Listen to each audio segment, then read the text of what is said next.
No, actually, let me do the intro. This is part two of the next video that we're doing a continuation on. Hit that subscriber button if you want to come in and join us. Thumbs up if you approve. Thumbs down if you disapprove. Oh yeah, it's hot and heavy here. We had to do a continuation, but with the discussion that we currently have going on with myself and Crusher. I didn't intend for this to go this way, but we've opened up a can of worms, and just like a good fisherman, you know, you don't let a can of worms spoil. You put them on a hook and you throw them in the river. That's what you do. And so what we were talking about, remind the audience who we were talking about, because I had forgotten about his name. That shows you how important this guy is to me. I had forgotten about this character. I'm gonna call him a character. This character, Larry Elder, who on a constant basis, I don't think I've heard him say very much at all positive about his own race of people. And you were saying you picked up a book one time and read some things in there that he had wrote about. Go ahead and continue, by all means, because I want people to hear what you have to say about that. It's a regular damnation toward his own people. A lot of things he did is toward his own people, and he's blaming, not the fact that, we've been through so much as a race as a whole. He continues to blame black folks for everything that go on. And it's like, how dare you, Did he blame us for slavery? Yeah, man. Did he blame? He didn't go that far, did he? Kanye West without the man. He didn't go that far, did he? Oh, give him is harsh. Remind people what Kanye said about slavery. Oh, that slavery was made up, and Harriet Tubman didn't free all them slaves. I can't even get into actual Kanye words, went off the deep end. Yeah, that's because he had his legs, man. He got to take 2 greens and 3 reds before noon. Oh my gosh, Kanye went off the deep end. And again, I don't want to get too off focus about the character who we actually initially talked about Candace. I'm trying to come up with a name with Miss Owens. Candace Sticky Mouth Owens. How about that one? Because she I don't know if she has much on the record good to say about her own people. I just don't. And Larry Elder is of a similar nature. He's cut from a similar cloth. And I think sometimes I wonder whether or not these people do this in order to be able to secure the bag. I don't know. Now they'll tell you that that's not the case. Now I think in terms of Candace Owens, I think she suffers from some of what I call self-hatred. That's just what I believe. And I believe Candace Owens, I think, suffers from some of that type of mentality. And I also believe to some degree Larry Elder suffers from some self-hatred. And that's a terrible thing. That's Steven right there. That's Steven from Django. Yeah, you've heard oh my gosh. Yeah, let's quote from the film now. Django, you can't do that, Django. This is Candyland. They're gonna get you, Django. You can't do this. Huh? Yeah. Yeah, this is Candyland, Django. You can't do this, Django. This is Candyland. They're gonna get you. Now he said a lot more, but as I've said before, this is somewhat of a family show, so I'm not gonna say all that Steven said. And then the part in Django where you remember when the Django said one of the famous lines. He said, "Say goodbye to Miss Ellie or whoever her name is, whatever her name is," and the girl said, "Goodbye, Miss Ellie," and then he proceeds to show her the door. But I'll tell you, that's a classic movie, man. Oh my gosh. Now, of course, if you don't think so, you think the mention of that is a terrible thing, I guess so. But you know, what can I do? If those folks out there listening to the Tony White Show, if they don't understand, you know, all the little quirks and things that went on in that movie Django, hey, I don't know what to tell you. Because I can tell you what, reality is even stranger than fiction. That much I can tell you. Whatever you guys saw in that movie Django, I can promise you, reality is even much more stranger. Now, that may be hard to believe because that was a pretty powerful movie and it showed some pretty nasty scenes in there. It showed some horrifying scenes in there. But I can assure you, in terms of the slave time frame and slavery in and of itself, reality even trumps fiction. Now, am I right or wrong about that? Oh, you're absolutely right. I don't want to get too deep into that right now, but I'm telling you, reality is much more stranger in that context than even fiction. And I know some people may find that hard to believe. Huh? It wasn't a feel was, so I mean, somebody said it was okay. Yeah. And so that's the thing. People even to this day, they're in denial. They deny what is real. They deny what is true. They deny historically what has taken place and what has happened. And boy, oh boy, I never thought that I would get off so deep into a discussion like this, but here we are, so we might as well keep chirping. But the thing about it is, you know, we're never going to be healed. We're never going to be well. We're never going to be whole as a nation until we confront that, until we get those skeletons out of the closet and exorcise them. When I say exorcise them, in the sense of an exorcism, like a la, you know, The Exorcist was when it came out in 1972 or 73, you know, there and maybe not in those literal terms, but more of a spiritual, in a spiritual way and in a humanitarian way. I think, yes, we can't be whole in this nation or in any nation. We can't be whole until we exorcise those demons. And look at, on a parallel, look at Germany. Germany is a better Germany today because they totally wiped out and got rid of those Nazi symbols. They totally turned their backs on Nazism altogether. And they passed laws over there. Now, correct me if I'm wrong. They passed laws over there and said, we're not having it and you can't display it. If you do, it's against the law and you will be jailed. Now, you tell me if I'm wrong about that. I know I'm not wrong. They'll throw you in the hooskow. Because they recognize the evils of certain sins and the horrors of certain behavior that was committed, and rightfully so, because when you're throwing people in gas chambers, when you're and that entails burning human flesh, and you're piling people's bones up so high that it's unimaginable, then yeah, you're a sick individual.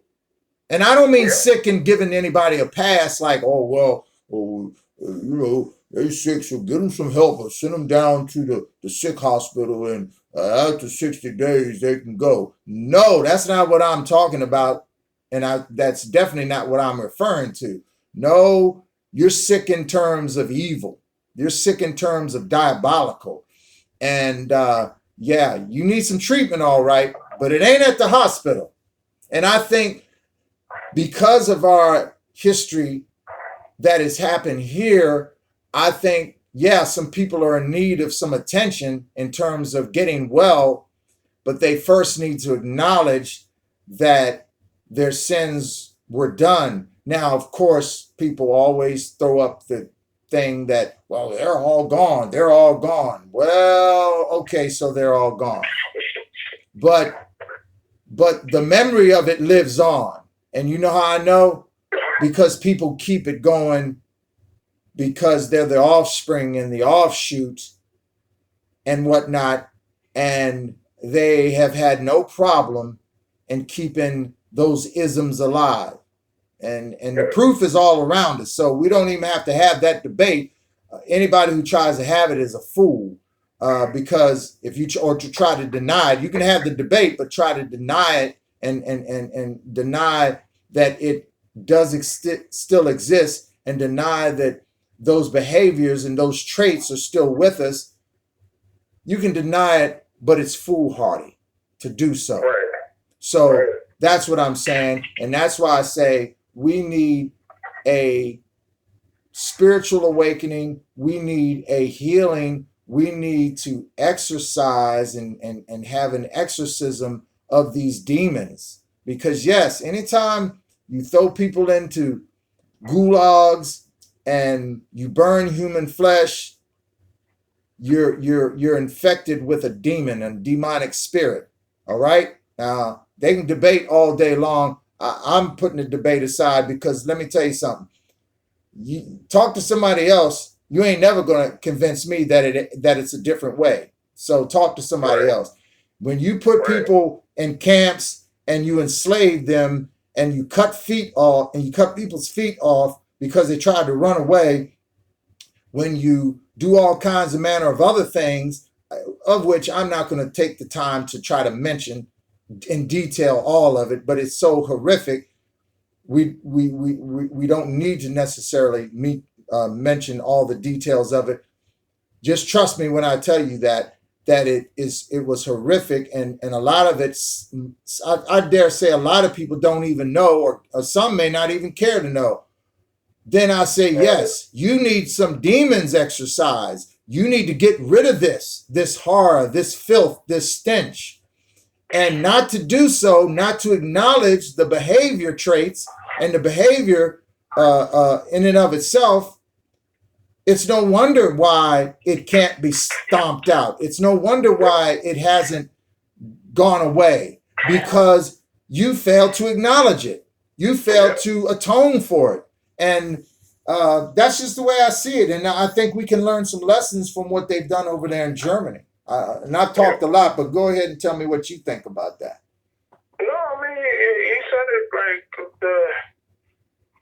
it's so funny. I joke about it, but I remember a lady who was talking about, and she called him, yeah, we should get some preparations for what we had back in slavery. We're the only people that get preparations. Some I know I've heard you say it before as well. That's why I laugh about it, because we ain't get no preparations. And so, but to right the wrong,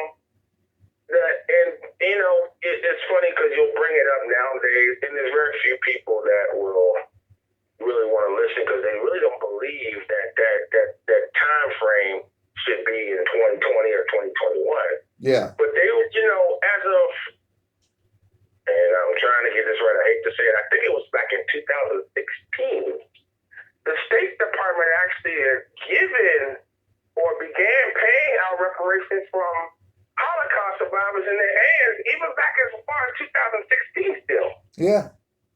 And So they were giving out money and paying money that was entitled to their suffrage. Now, if other people can get that head start, correct. And the reason why I say this, correct. We've never been able to get that head start. We've never been able to correct. get an actual closure to what was done to us years correct. ago. And, and if we feel like we are being mistreated, people want to sweep that under the rug, And I'm not sweeping under what happened with the Jewish community, because they struggled, they suffered, and they should have been paid for it. Absolutely. But so should we. And some things you can't even pay for. No, that's you know what I mean? No, but one thing can be said of it is, at least monetary compensation can go to trying to at least set people back upright, trying to help them in terms of that side of things, to be made whole and to move forward. I'm gonna try to get to my laptop real quick, because I want to look go up ahead. the story. I don't think a lot of people were aware of the fact that they still were paying reparations. So it's a lie. You just said something. I'm going to say this. It's a lie for people to say, oh, well, we haven't paid out reparations. Why should we pay out reparations to blacks? You've already done it. Not to us, of course, you just mentioned. but you've done it to others. You certainly paid Japanese people when you interned them in 1940. Was it 40? Whatever it was. I don't know if it was. I don't know if they got out in 48, but they were interned. And the thing about it is they were paid reparations. And I'm not squawking about that. Rightfully so. You damaged people. You took away certain years of their lives and ability to earn money, and you probably ruined some of these people in terms of their livelihood and their lives.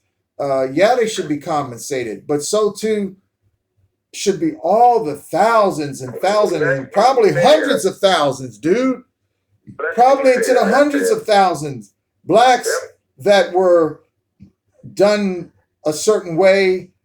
Yeah, you should compensate them too. But again, just because your forefathers and your ancestors got away with it doesn't mean that it's been gotten away with. Doesn't mean not in a holistic moral sense of the term or definition of things, and certainly not in a universal term of things in terms of the way that things work in a universal sense of how karma works. I think we suffer from some of the ills and some of the problems we suffer from today.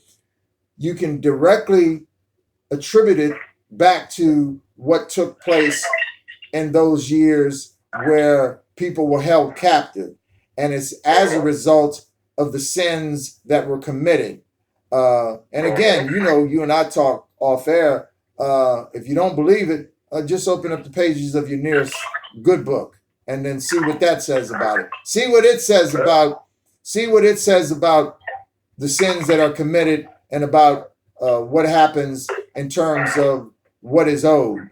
Oh, if since people like to always quote, well, they believe in God and this and that and the other, go ahead and open up the pages of that book and see what it says about that. I think you may be surprised. But again, of course, when you start talking like that, people think you're just blowing smoke and whistling. Forgive me for using this phrase, whistling Dixie, I guess. Right. But it is what it is, man. I don't need to try to convince anybody, because again, I'm not necessarily in the business to try to convince. I'm just in the business of trying to tell what I think is the absolute truth about the matter. That's it. I don't need to be in the business of trying to convince anybody, because in the end, if all things that all people engage in, I believe the universe allows for things to come back to you. That's just what I believe. Now, if it's good things, then good things will come to you. If it's bad things, well, the other flip side to that story. And I'm not promoting nor am I advocating anything, but I'm just saying that's the way that the universe speaks. That's the way the universe speaks. Fairness, because if you put everybody, at least give them fair ground to stand on, if they're fair ground to walk on. Let's make this an even playing field. Not have everybody in a silver spoon and some people working from the gutter. I think a lot of the other things will go out the door then. Even what you were talking about was something where Japan, and even after the World War, but it took a lot of campaigning. I don't know if you remember the Civil Liberties Act that they had in '88, that even Reagan signed that. Yeah. To compensate over like 100,000 Japanese descendants. Yeah. Every single one of them got $20,000 apiece in compensation. Yeah. And an apology. Yes. So it's possible to right a wrong. Absolutely. And even with these 800 stimulus checks that we keep getting, they can't say they ain't got the money. Absolutely. Not anymore. They're sending out checks like candy canes. I told you, the only thing I ever thought would be the holdup, and you know what that is. It's just the fact that it may actually do too much to get people in. Absolutely. And I think that's what they're afraid of. Listen, it's the thing that's held up and caused the grief through all the years since we've been almost in existence. It is in which people, again, they want to ignore the elephant in the room, and that's one's own views on race. That's it. Because we just laid out the case, and we didn't embellish anything. We didn't make anything up. All this can be fact checked. All of it can be fact checked. And I defy anybody to go back and fact check it. But you have those out there who will speak from the playbook of, you guys must be some of those liberal this. And ain't nothing. Very little is liberal about me. Very little is liberal about you. I can tell you right now, for anybody who knows me, very little is liberal about me. Very little is liberal about you. So it ain't about liberalism. Because don't get me started in that either. Because liberalism isn't something that I cape for. All right?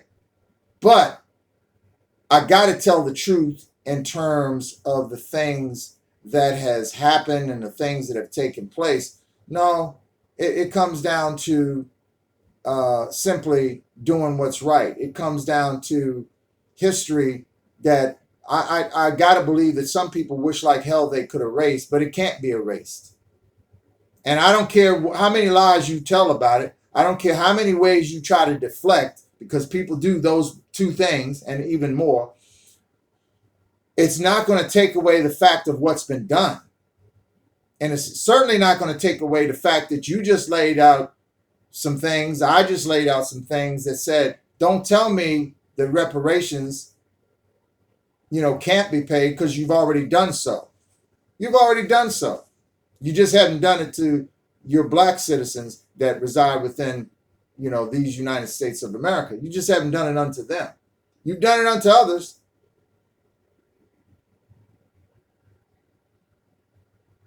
And for whatever reason, are you still there? Yep. We've lost, you can probably hear me, but we've lost you on signal. So give me a call back, man, and I'll pick up. But yeah, folks, that's the way it is. And it's not, me trying to. Go ahead. Yeah, we've been muted. Yeah, I was going to say, I was saying to the audience, it said, before you got back with me, it's not me or you trying to stir the pot or whatnot. It's just about being honest and having a frank conversation about what is. That's all. Right.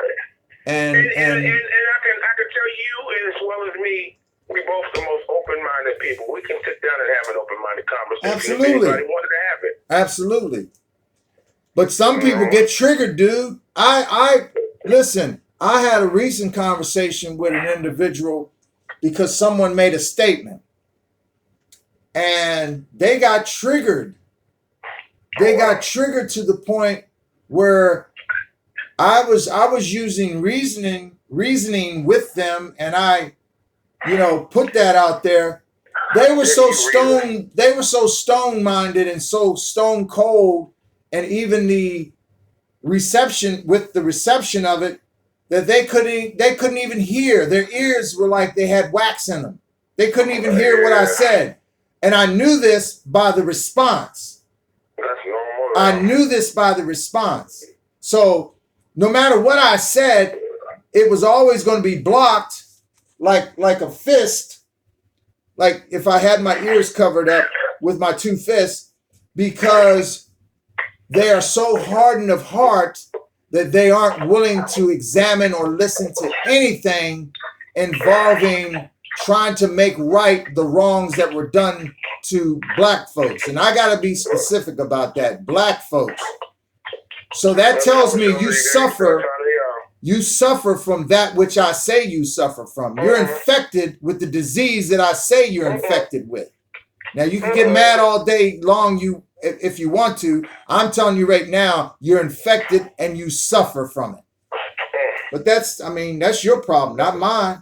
I don't suffer from the infection of, all white folks are bad people. All white folks are this and that and the other. And we just can't do business with them. No, you never heard me utter those words across these airways. And you never will. And you never will. Even my friends, whether it's in private moments or whether it's in whatever, I I don't say that, and I don't believe that. What I believe is, if you want to have a proper dialogue, and what I've been consistent with saying is, if you want to make things right, then you have to be able to acknowledge what has happened, and you have to be open to the prospects of the idea of making it whole. Now, if you aren't that, then you're a liar and you're a fraud, and you're a believer of injustice. And you're not only a believer of injustice, I dare say in some ways, you're almost a closeted supporter of dastardly deeds.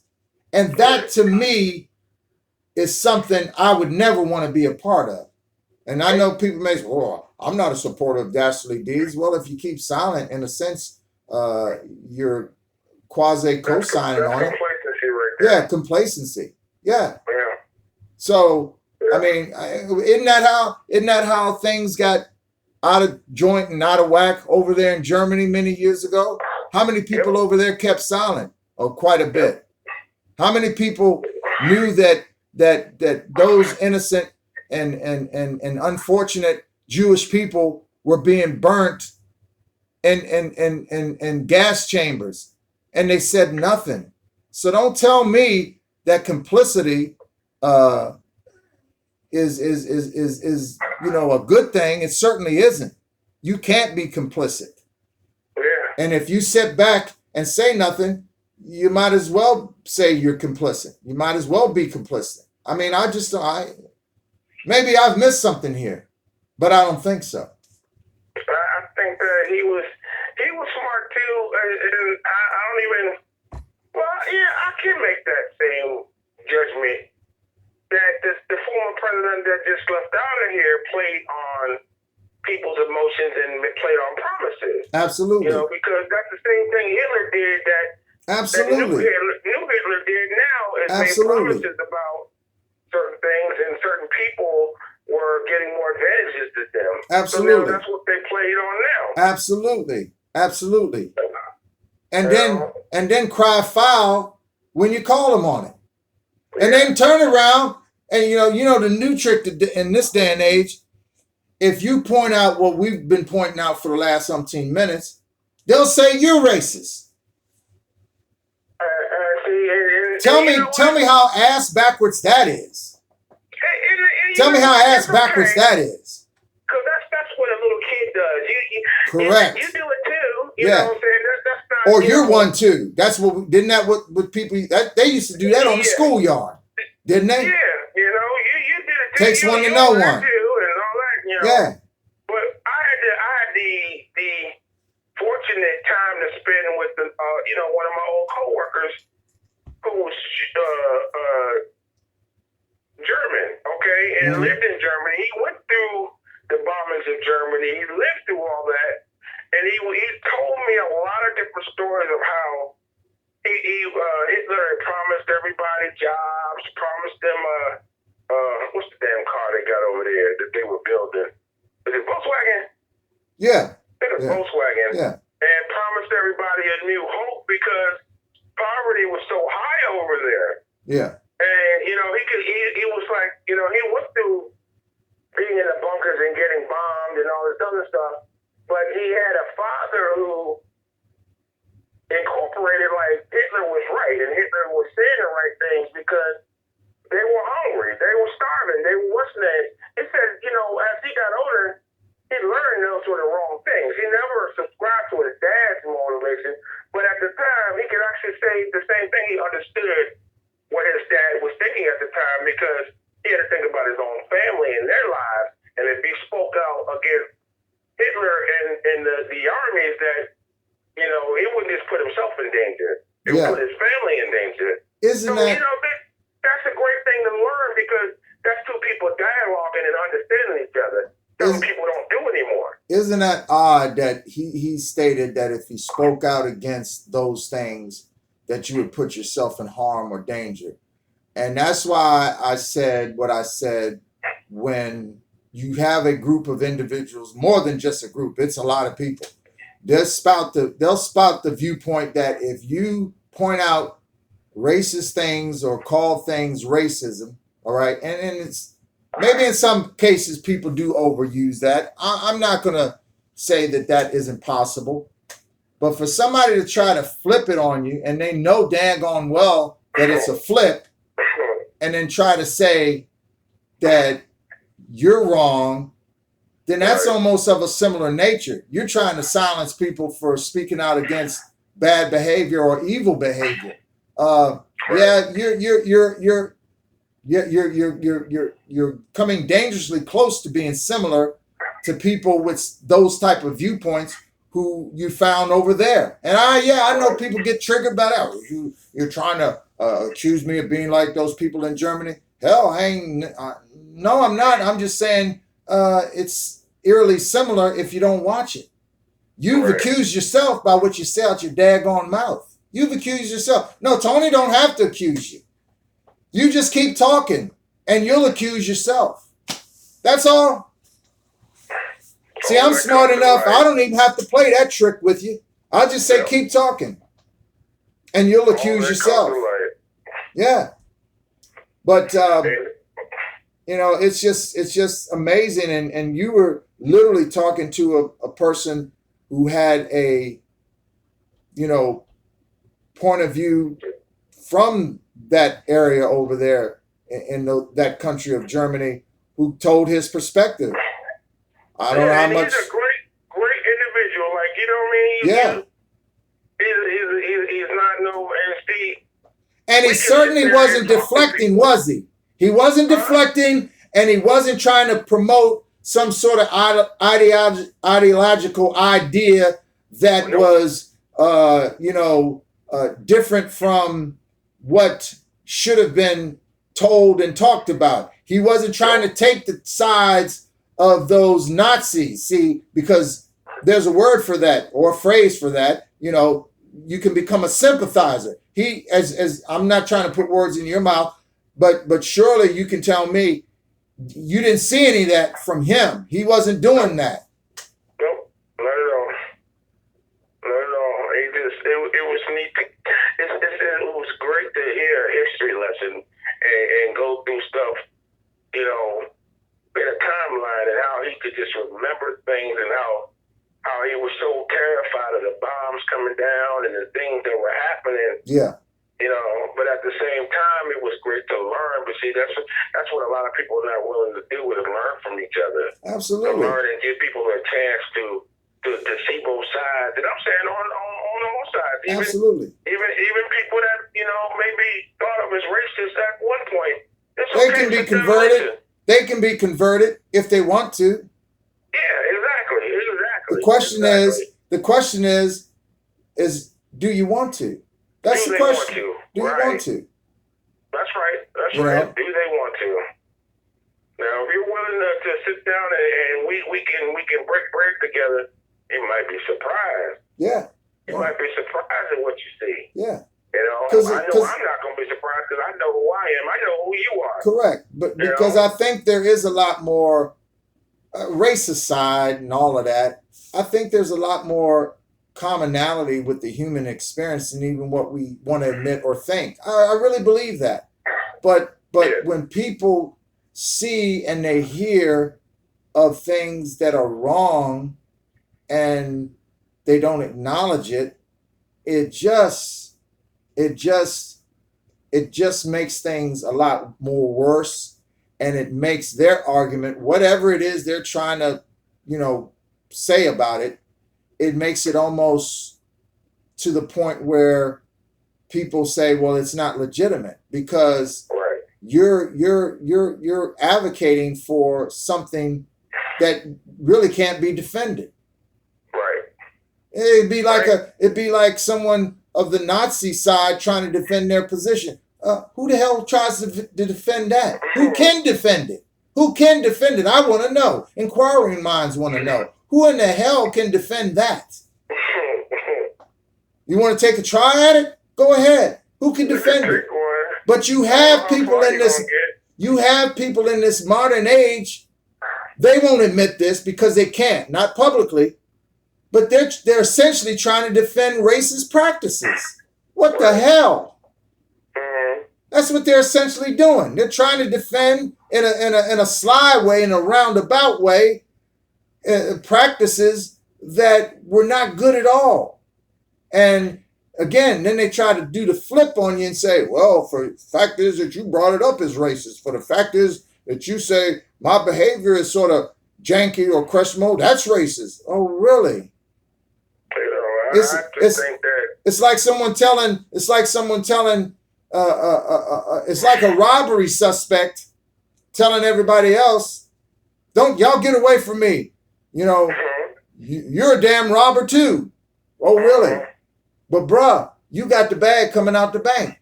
Don't tell me I'm the damn robber. You got the bag. I mean, that's the kind of brazenness that would say something like that. I mean, because would anybody cape for that? Would anybody say of a bank robber who just came out of the bank with 2 damn bags in his hand, and then he tells the crowd out front, y'all get away from me. Y'all are robbers also. Oh, really? Well, we know one thing. You got the bags. That's right. So it's absurdity to try to utter those things. You still with me, or did I lose you again? I think that But go ahead. People just don't have the mindset no more. They do too much thinking with the internet. They do too much thinking Yes. with what's name, and there's not a lot of people that are even willing to talk in Yes. front of each other. You know how That's we always true. talk about people texting and bailing out. Okay, I know sometimes you're busy through the day, you got to text or say something. But everybody, going through everything and telling me, well, I ain't going to do this and that. No, we got to sit down and look eye to eye, man.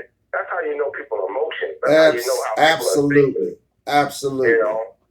That's what you have to do. But, Absolutely. There's a world of a lot of folks now. They're timid. I don't know. I just think they're timid. Well, I think they're scared. not only are they timid, they are closeted fiends in some cases. There's a lot of closet fiends out here. People are fiending in all kinds of ways, and it ain't just deviant sexual fiends. It's fiends in all kinds of categories. Right. And I know that's not a word you hear much these days, but literally, I believe there's a lot of fiends walking around amongst us. You know. Yeah, I know what you're talking about, man. And if any amongst us have a little bit of fiend in them, well, then maybe again work to get it out of you. But don't sit around and then try to, say to somebody else, you fiending just as much as I am. Well, listen. I have a person I talk to like that regularly, and that's what they do now. Yeah. They seem to flip it around. Exactly. And I'm for, if you thought before we had this conversation that I was doing you wrong, I'm a human being. I'm a sit and listen. I'm a person willing to listen. If I'm wrong, I'm wrong. Exactly. I'm not gonna say whatever. If I'm wrong, if you put to me and bring forth something that's real, not no bull crap, and say I'm wrong, I'm man enough to say there it is. My bad. There it is. My bad. There it is. And with that, let's wrap it up because we're getting close to the time frame where it's time to wrap it up. So anyhow, Hoss, listen, thanks for joining me. We're going to do this again. And of course, we got some other things to do too. Yes, sir. I want to tell my audience, thanks for tuning in to the Tony White Show. Stay right there, Crusher. See y'all next time.